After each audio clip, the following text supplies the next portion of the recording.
ഐക്യരാഷ്ട്രസഭ കഴിഞ്ഞ ദിവസം ഇന്ത്യയുടെ രണ്ട് മഹത്തായ പൈതൃകങ്ങളെ, അതായത് ഒന്ന് ഭഗവത്ഗീതയും അതുപോലെ തന്നെ ഭരതമുനിയുടെ നാട്യശാസ്ത്രത്തെയും ആദരിച്ചിരുന്നു. എന്താണ് സാർ ഐക്യരാഷ്ട്രസഭ ഈ ഒരു വിഷയത്തിൽ ചെയ്തത്? ഇന്ത്യക്കുള്ള ഒരു അംഗീകാരമാണ് ഇത്.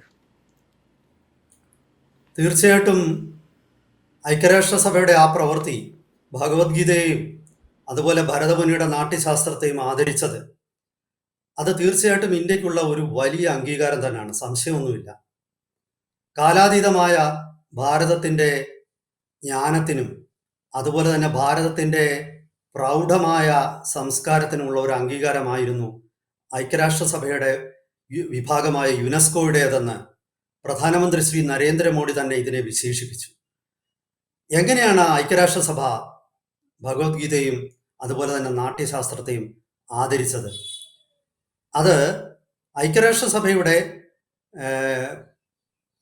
UN educational scientific and cultural organisation യുനെസ്കോയുടെ മെമ്മറി ഓഫ് വേൾഡ് രജിസ്റ്റർ എന്നൊരു രജിസ്റ്റർ ഉണ്ട്.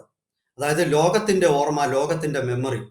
ആ രജിസ്ട്രിയിൽ ഭഗവത്ഗീതയും അതുപോലെ തന്നെ നാട്യശാസ്ത്രത്തെയും ഉൾപ്പെടുത്തി. ഇങ്ങനെ ഉൾപ്പെടുത്തുന്നത് ചെറിയ കാര്യമല്ല.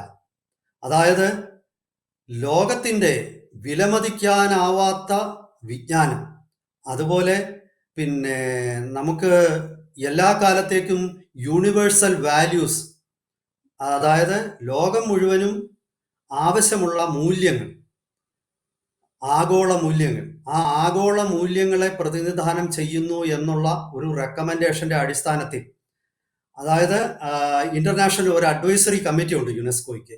ആ ഇന്റർനാഷണൽ അഡ്വൈസറി കമ്മിറ്റിയാണ് ഈ റെക്കമെൻഡേഷൻ നടത്തുന്നത്.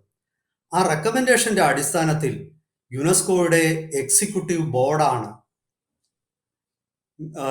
മെമ്മറി ഓഫ് വേൾഡിൽ ഭഗവത്ഗീതയെയും അതുപോലെ നാട്യശാസ്ത്രത്തെയും ഉൾപ്പെടുത്താൻ തീരുമാനിച്ചത്. എന്താണ് ഇതിൻ്റെ ഒരു അനന്തര ഫലം എന്ന് ചോദിച്ചാൽ, ഇനി വരുന്ന ദിവസങ്ങളിൽ ഇത് പല രൂപത്തിൽ ഭാവി തലമുറയ്ക്ക് വേണ്ടി ഇത് പ്രിസർവ്, അതായത് ഡിജിറ്റൽ രൂപത്തിലാകാം, അല്ലെങ്കിൽ മറ്റേതെങ്കിലും രൂപത്തിലാകാം, എന്തായാലും ഇത് നശിക്കാൻ പാടില്ലാത്ത രീതിയിൽ ഐക്യരാഷ്ട്രസഭ ഇത് പ്രിസർവ് ചെയ്യും. അതുപോലെ തന്നെ ഈ ഭഗവത്ഗീതയും നാട്യശാസ്ത്രത്തെയും അടിസ്ഥാനപ്പെടുത്തിയുള്ള ഗവേഷണങ്ങൾ, മറ്റു രീതിയിലുള്ള പഠനങ്ങൾ, അതുപോലെ ഇത് പ്രചരിപ്പിക്കുക, അങ്ങനെയുള്ള എല്ലാ കാര്യങ്ങൾക്കും ഐക്യരാഷ്ട്രസഭയിലെ ഈ യുനെസ്കോ വിവിധ തരത്തിലുള്ള ഗ്രാൻറ്റുകളും അതുപോലെ തന്നെ സ്കോളർഷിപ്പുകളും ഒക്കെ തന്നെ ഇനി വരുന്ന ദിവസങ്ങളിൽ നൽകുന്നതായിരിക്കും. അപ്പോൾ തീർച്ചയായിട്ടും നമുക്ക് ലോകത്തിൻ്റെ ഒരു പൈതൃകം, മാനവരാശിക്ക് മുഴുവൻ അവകാശപ്പെട്ട ഒരു പൈതൃകം, അത് ഭാരതമാണ് സംഭാവന ചെയ്തത്. അത് ഐക്യരാഷ്ട്രസഭ അംഗീകരിക്കുന്നു. ശരിക്കു പറഞ്ഞാൽ നമ്മുടെ നാട്ടിലെ സ്യൂഡോ സെക്കുലറിസ്റ്റുകളും അതുപോലെ തന്നെ വ്യാജ പുരോഗമനവാദികളും ഒക്കെ കണ്ണും കാതും തുറന്ന് കാണേണ്ട ഒരു കാഴ്ചയാണ്. അപ്പൊ ഭഗവത്ഗീതയിലെ ഞാൻ പരമ്പരാഗതമായിട്ട് ഞാൻ സ്കൂളിൽ പഠിക്കുന്ന കാലം തൊട്ട് ഞാൻ കേട്ടിട്ടുള്ള കേരളത്തിലെ പുരോഗമനവാദികളുടെ ഭഗവത്ഗീതയെക്കുറിച്ച് പറയുമ്പോൾ ഉടനെ തന്നെ അവർ പറയും ചാതുർവർണ്ണ്യം അയാസൃഷ്ടം എന്ന് ഗീതയിൽ എഴുതി വെച്ചിട്ടുണ്ടെന്ന്. പക്ഷെ ബാക്കിയുള്ള താഴെയുള്ള ഗുണത്തെയും കർമ്മത്തെയും അടിസ്ഥാനമാക്കിയാണ് ഞാൻ 4 വർണ്ണങ്ങളെ സൃഷ്ടിച്ചത്. ഗുണകർമ്മ വിഭാഷ്യതി എന്നുള്ളത് ആരും ഉദ്ധരിക്കാറില്ല. അങ്ങനെ സെലക്റ്റീവായിട്ട് ഭഗവത്ഗീതയെ ഉദ്ധരിച്ച് ഭഗവത്ഗീത ഒരു പിന്തിരിപ്പൻ ഗ്രന്ഥമാണെന്ന് പറഞ്ഞു നമ്മളെ പഠിപ്പിച്ച നമ്മുടെ നാട്ടിലെ പുരോഗമന ത്തിന്റെ വക്താക്കളായ ഒരു സംഘം ആൾക്കാർക്ക് ഇത് അവരുടെ കണ്ണു തുറക്കുമോ ഇതുകൊണ്ടെന്ന് എനിക്ക് അറിഞ്ഞുകൂടാ. പക്ഷെ തീർച്ചയായിട്ടും വ്യാജ ചരിത്രം എഴുതുന്നവരെ സംബന്ധിച്ചിടത്തോളം അവർക്ക് പലതും അവർ കണ്ടില്ലെന്ന് നടിച്ച് വളരെ ശീലമുള്ളവരാണ്. ആ കാരണത്താൽ തന്നെ അവരിതൊന്നും കാണാനോ വായിക്കാനോ പോകുന്നില്ല. ഇനി അഥവാ കാണുകയോ വായിക്കുകയോ ചെയ്താലും അവര് അത് വെളിമിണ്ടില്ല എന്നാണ് എനിക്ക് തോന്നുന്നത്. നമ്മൾ മനസ്സിലാക്കേണ്ട ഒരു കാര്യം, ഈ ജ്ഞാനം, വിജ്ഞാനം ഇതൊക്കെ തന്നെ കാലത്തിനും ദേശത്തിനും ഒക്കെ അപ്പുറത്തുള്ളതാണ്. അത് ശരിക്കും പറഞ്ഞാൽ അത് മുഴുവൻ മാനവരാശിയുടെ സ്വത്താണ്, നമ്മുടേത് മാത്രമല്ല. അത് ലോകത്തിന് മുഴുവൻ അവകാശപ്പെട്ടതാണ്. ശരിക്കും ഭഗവത്ഗീതയാൽ പ്രചോദിതരായിട്ടുള്ള ആൾക്കാരുടെ എണ്ണം നമ്മൾ എടുത്തു നോക്കിയാൽ എത്ര നിരവധി ആൾക്കാരാണ് ആ, പിന്നെ പാശ്ചാത്യ ആ, പി- ഇന്ന് ഹോളിവുഡിലെ പല സിനിമകളും ശരിക്കും ഭാരതീയ പൈതൃകത്തിൽ നിന്നും പിന്നെ ഒരുപാട് കാര്യങ്ങൾ ഉൾക്കൊണ്ടിട്ടാണ് ഹോളിവുഡിലെ പല സിനിമകളും ഇന്ന് നിർമ്മിക്കുന്നത്. പല സിനിമ ഇപ്പോൾ ഇന്റർസ്റ്റെല്ലാർ, അതുപോലെ തന്നെ നമുക്കറിയാം ഏറ്റവും ഏറ്റവും ഒടുവില് നമുക്ക് ഈ രീതിയിലുള്ള ഒരുപാട് സിനിമകൾ, ശാസ്ത്ര സിനിമകൾ പലതും. ഉം. ഇതൊക്കെ തന്നെ ശരിക്കും പറഞ്ഞാൽ അവതാർ എന്ന് പറയുന്ന സിനിമ, അവതാർ എന്ന് പറയുന്ന സിനിമയുടെ പേര് പോലും ഇന്ത്യയുടെ ഒരു പിന്നെ പാരമ്പര്യത്തിൽ നിന്നും നമ്മുടെ ഒരു വൊക്കാബുലറിയിൽ നിന്നും, സംസ്കൃത വൊക്കാബുലറിയിൽ നിന്നും എടുത്തിട്ടുള്ളതാണെന്ന് അവർ തന്നെ സമ്മതിച്ചിട്ടുണ്ട്.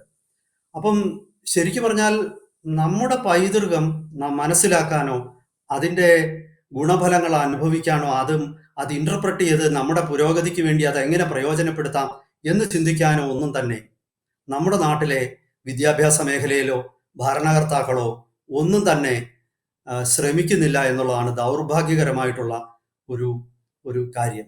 പക്ഷേ ഇതിന്റെ മൂല്യം തിരിച്ചറിയുന്നത് പാശ്ചാത്യ ലോകത്താണ്. ഈ വെറുതെ അല്ല നമ്മുടെ നാട്ടിലെ ഋഷീശ്വരന്മാരെ അല്ലെങ്കിൽ പിന്നെ അതുപോലെ തന്നെ വിവിധ സന്യാസിമാരെയൊക്കെ കാണാനും അവരുടെ ഉപദേശം സ്വീകരിക്കാനുമായിട്ട് പാശ്ചാത്യ നാടുകളിൽ നിന്നും നിരവധി ആൾക്കാർ വരുന്നത്. ഏറ്റവും ഒടുവിൽ ഞാൻ ഇന്ന് ഈ അടുത്ത ദിവസം പത്രത്തിൽ വായിച്ചത് സെയിൽസ് ഫോഴ്സ്, അങ്ങനെ ഒരു യൂറോപ്യൻ വലിയ കമ്പനിയാണ്. അതിന്റെ തലവൻ അമൃതാനന്ദമയിൽ നിന്നും താൻ പ്രചോദനം ഉൾക്കൊണ്ടു എന്ന് പറഞ്ഞ് ഒരു ഇന്റർവ്യൂ ഒരു മാധ്യമത്തിന് കൊടുത്തിരുന്നു. ആപ്പിൾ സ്ഥാപകനായ സ്റ്റീവ് ജോബ്സ് നീം കരോലി ബാബയെ കാണാൻ വേണ്ടി ഉത്തർപ്രദേശിൽ എത്തിയതും, പക്ഷെ ദൗർഭാഗ്യവശാൽ അദ്ദേഹത്തിന് കാണാൻ സാധിക്കുന്നതിന് മുമ്പ് തന്നെ നീം കരോലി ബാബ സമാധിയായി എന്നുള്ള കഥകളൊക്കെ നമ്മൾ ഒരുപാട് വായിച്ചിട്ടുണ്ട്. അതുപോലെ തന്നെ നിരവധി പിന്നെ ശാസ്ത്രജ്ഞന്മാര്, ഗീത വായിച്ച് പ്രചോദനം ഉൾക്കൊണ്ട നിരവധി ശാസ്ത്രജ്ഞന്മാരുണ്ട്. ഓപ്പൺഹൈമറിന്റെ കഥ നമുക്ക് എല്ലാവർക്കും അറിയാവുന്നതാണ്. ലോകത്തിലെ ആദ്യത്തെ അണുവിസ്ഫോടനം നടത്തിയ ഓപ്പൺഹൈമർ ആ അമേരിക്കയിലെ നെവാദ മരുഭൂമിയിൽ ആ വിസ്ഫോടനം കാണുമ്പോൾ അദ്ദേഹം പറഞ്ഞത് ദിവിസൂര്യ സഹസ്രസ്യ എന്നാണ്. അതായത് 1000 സൂര്യന്മാർ ഒരുമിച്ച് ഉദിച്ചുയർന്നതുപോലെ എന്നാണ് അദ്ദേഹം ആ മഹാസ്ഫോടനത്തെയും അവിടെ ഉണ്ടായ ഊർജ പ്രവാഹത്തെയും അദ്ദേഹം വിശേഷിപ്പിച്ചത്. ഇത് കാരണം അവിടെ ഈ ഒരു കാര്യത്തെ വിശേഷിപ്പിക്കാനായിട്ട്, ഈ ഒരു പ്രതിഭാസത്തെ വിശേഷിപ്പിക്കാനായിട്ട് അദ്ദേഹത്തിന് മറ്റൊന്നും അദ്ദേഹത്തിന് ഓർമ്മ വന്നില്ല. അല്ലെങ്കിൽ അദ്ദേഹത്തിന് വേണമെങ്കിൽ ഇത്ര പിന്നെ അറിവുള്ള ഒരു വ്യക്തിയാണ്, ഏതെങ്കിലും ഒരു ഇംഗ്ലീഷ് കവിതയല്ലല്ലോ അദ്ദേഹം ഉദ്ധരിച്ചത്. അദ്ദേഹം സംസ്കൃതത്തിൽ നിന്നും ഭഗവത്ഗീതയിലെ ആ ഒരു ശ്ലോകമാണ് അദ്ദേഹം ഉദ്ധരിച്ചത്. അതായത് പിന്നെ ഗീത ഏതെല്ലാം മനുഷ്യരെ പ്രചോദനം പെടുത്തിയിട്ടുണ്ട് എന്നുള്ളത് നമ്മൾ തന്നെ വായിച്ചാൽ അത് നമ്മൾ ഞെട്ടിപ്പോകും. നിരവധി ഭാഷകളിലേക്ക് അത് പിന്നെ വ്യാഖ്യാനം ചെയ്യപ്പെട്ടിട്ടുണ്ട്. നമ്മുടെ നാട്ടിൽ മാത്രമാണ് ഈ നമ്മുടെ പൗരാണിക ഗ്രന്ഥങ്ങളെയും സംസ്കാരത്തെയും കുറിച്ച് ഞാൻ എന്തെങ്കിലും അതിനെ ഒന്ന് പുകഴ്ത്തി പറഞ്ഞാൽ, അതിനെ ഉദ്ധരിച്ചാൽ ഞാൻ പെട്ടെന്ന് ഹിന്ദു തീവ്രവാദിയായിട്ട് മാറുകയും എന്നെ സംഖ്യയായി മുദ്ര കുത്തപ്പെടുകയും ചെയ്യും. ഇത് വളരെ ദൗർഭാഗ്യകരമായിട്ടുള്ള ഒരു സ്ഥിതിവിശേഷമാണ്. ഇതൊക്കെ പറയുമ്പോൾ ഞാൻ ഓർക്കുന്നത്, എന്നോട് എൻ്റെ ഒരു സുഹൃത്ത്, അദ്ദേഹം ഡൽഹി IIT-യിൽ നിന്നും കെമിസ്ട്രിയിൽ PhD എടുത്ത ഒരു വ്യക്തിയാണ്. ഞാൻ തൽക്കാലം അദ്ദേഹത്തിന്റെ എവിടെ ജോലി ചെയ്യുന്നു എന്ന് ഞാൻ പറയുന്നില്ല. സിറിൾ എന്നാണ് അദ്ദേഹത്തിന്റെ പേര്, മുഴുവൻ പേരും ഞാൻ തൽക്കാലം പറയുന്നില്ല. അപ്പോൾ അദ്ദേഹം കേരള യൂണിവേഴ്സിറ്റിയിൽ നിന്നും ഫിലോസഫിയിലും പിന്നെ കെമിസ്ട്രിയിൽ PhD എടുത്ത ആളിനെ എന്തിനാണ് ഈ ഫിലോസഫിയിൽ PhD എടുക്കുന്നത് എന്ന് അദ്ദേഹത്തിനോട് ചിലർ ചോദിച്ചു. അത്തരം വിവരദോഷികളുടെ നാടാണ് നമ്മുടെ. അപ്പോൾ അദ്ദേഹം പിന്നെ ഈ പരിണാമ സിദ്ധാന്തത്തെ ഉപനിഷത്തുകളുടെ അടിസ്ഥാനത്തിൽ വിലയിരുത്താൻ വേണ്ടി ഒരു പ്രബന്ധം തയ്യാറാക്കാനാണ് അദ്ദേഹം കേരള യൂണിവേഴ്സിറ്റിയെ സമീപിച്ചത്. പക്ഷെ ദൗർഭാഗ്യവശാൽ കേരള യൂണിവേഴ്സിറ്റി അദ്ദേഹത്തിന് ആ സബ്ജക്റ്റ് അംഗീകരിച്ചില്ല. മാത്രമല്ല, ഇവിടുത്തെ ഒരുപാട് വിദഗ്ധരും അദ്ദേഹത്തിനോട് ചോദിച്ചത്, എന്തിനാണ് ഈ വിഷയം എടുക്കുന്നത്, പകരം പാശ്ചാത്യ ഫിലോസഫേഴ്സിന്റെ ഏതെങ്കിലും വർക്ക് നിങ്ങൾക്ക് എന്തുകൊണ്ട് എടുത്തുകൂടാ? അതുപോലെ തന്നെ എന്നോട് ഒരിക്കൽ കേരളത്തിലെ ഒരു പ്രമുഖ കോളേജിലെ ഫിലോസഫി ഡിപ്പാർട്ട്മെന്റിന്റെ ഹെഡായിരുന്ന ഒരു മാന്യ വനിത എന്നോടൊരു കാര്യം പറഞ്ഞിട്ടുണ്ട്. അവര് വിവേകാനന്ദന്റെ പിന്നെ സാഹിത്യം, വിവേകാനന്ദന്റെ എഴുത്ത്, പിന്നെ അദ്ദേഹത്തിന്റെ തത്വചിന്തയെക്കുറിച്ചാണ് അവർ PhD തീസിസ് എഴുതിയത്. ആ തീസിസ് അംഗീകരിക്കാൻ കേരള സർവകലാശാല വർഷങ്ങളെടുത്തു. 10 കൊല്ലം അവരെ തെക്ക് വടക്ക് നടത്തിയതിനു ശേഷമാണ് അവരുടെ തീസിസിന് അംഗീകാരം കൊടുത്തത്. നമ്മുടെ നാട്ടിലെ ഒരു ഇക്കോ സിസ്റ്റം ഉണ്ട്. അതായത് കപട പുരോഗമനവാദികളും കമ്മ്യൂണിസ്റ്റുകാരും കൂടെ ചേരുന്ന ഒരു ഇക്കോ സിസ്റ്റം. അതിൽ ഭാരതത്തിന്റെ പൈതൃകം എന്ന് വിശേഷിപ്പിക്കപ്പെടാവുന്ന എന്തൊന്നിനെ കുറിച്ചും സംസാരിക്കാൻ പോലും ആരെയും അനുവദിക്കാറില്ല. അതിനോട് ഒരുതരം അസ്പൃശ്യതയുണ്ട്. ഇത് ദൗർഭാഗ്യവശാൽ ഇപ്പോഴും ഇത് വലിയ വ്യത്യാസം. കേന്ദ്രത്തിലെ സർക്കാരൊക്കെ മാറിയിട്ടുണ്ടെങ്കിലും ഇത്തരം കാര്യങ്ങളിൽ നമ്മുടെ അക്കാഡമിക് ഇൻസ്റ്റിറ്റ്യൂഷൻസ് ആവട്ടെ, മറ്റു വൈജ്ഞാനിക കേന്ദ്രങ്ങളാവട്ടെ, സാഹിത്യ മേഖലകളാവട്ടെ, ഇവിടെ എല്ലാം തന്നെ പിടിമുറുക്കിയിരിക്കുന്നത് ഇന്നും ആ ഇടത് കപട മതേതര ഒരു ആവാസ വ്യവസ്ഥയാണ്. ശരിക്കും പിന്നെ കൂടുതൽ എനിക്ക് സമയക്കുറവ് മൂലമാണ്. ഭരതമുനിയുടെ നാട്യശാസ്ത്രവും ഇതേ രീതിയിൽ തന്നെ നമ്മൾ ചർച്ച ചെയ്യേണ്ടതാണ്. കാരണം ഇതൊക്കെ തന്നെ മാനവരാശിയുടെ ഒരു സമ്പത്താണ്. എന്തായാലും ഐക്യരാഷ്ട്രസഭ അത് തിരിച്ചറിഞ്ഞിരിക്കുന്നു. അത് ഭാവി തലമുറയ്ക്കായിട്ട് അത് സൂക്ഷിച്ച് വെക്കും എന്നുള്ളതിൽ ഒരു സംശയവും വേണ്ട. കാരണം സായിപ്പ് അതിനെ അംഗീകരിച്ചാൽ പിന്നെ ലോകം മുഴുവനും അംഗീകരിക്കും. കൂടുതൽ വാർത്തകളും വിശേഷങ്ങളും നിങ്ങളിലേക്ക് എത്താൻ ABC മലയാളം സബ്സ്ക്രൈബ് ചെയ്യുക, ബെൽബട്ടനും അമർത്തുക.